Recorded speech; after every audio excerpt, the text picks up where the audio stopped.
Hey, this is Josh with Budget Mechanic.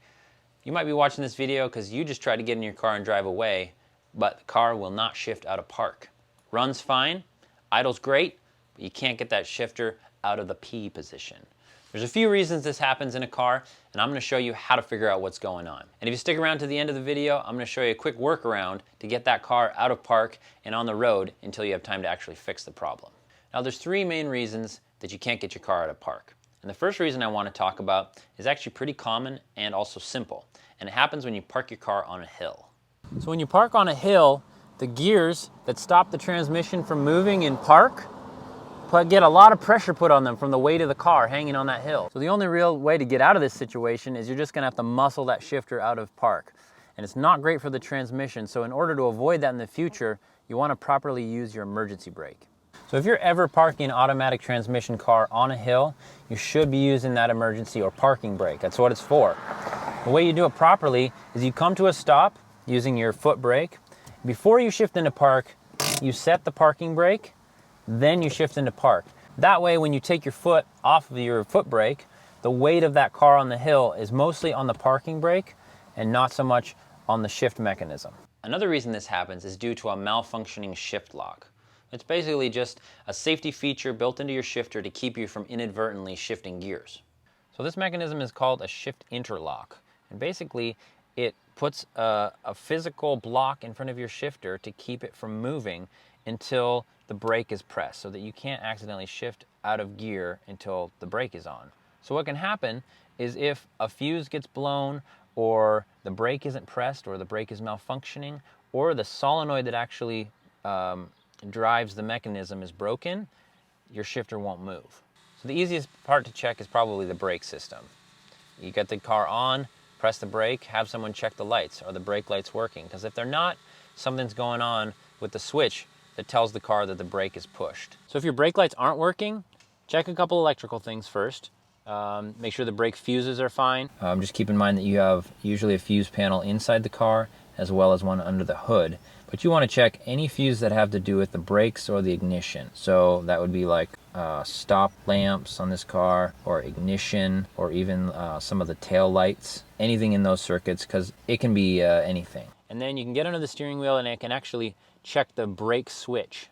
So this little switch tells the car when the brake is being pushed. And if it gets damaged or malfunctions, the car doesn't know that the brake is being pushed, and it won't fire the brake lights or your shift interlock.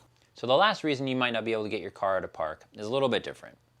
If you're inside the car and the shifter's moving, but the transmission is not shifting to another gear, you could have a broken actuator or shifter linkage. So the shifter in your car actually just runs a cable that moves a lever on the transmission, which shifts it into gear. If the linkage is damaged, oftentimes when you're shifting, the shifter will be real loose and floppy without a whole lot of resistance. At that point, you want to get under the hood and check the linkage.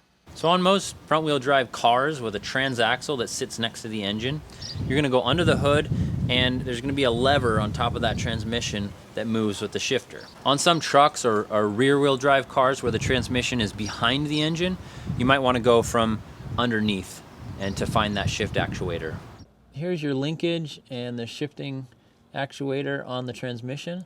What often breaks is the little plastic bushing in here, and it'll actually cause the cable to pop off the arm, and then you're not actually shifting. But these can also come loose, nuts come off, or they break, whatever. Also, the cables can come out of their retaining housings and not do their job.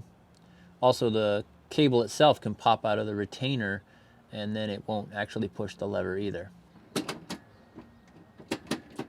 So as I mentioned at the top of the video, I'm going to show you a temporary workaround that'll hopefully get your car back on the road until you can fix the problem. It only really works if you're suffering from the second problem that we talked about, but if you don't exactly know what's going on anyway, it's worth a shot, it's easy to do, and it's a good place to start. So most car manufacturers have built in a lock bypass on your shifter. So somewhere around there is hidden a little cover, you pop it up, you push the button, and you can shift into other gears without the brake pressed or without the car being on. This is usually for if the car battery dies, you need to be able to tow it, put it in neutral.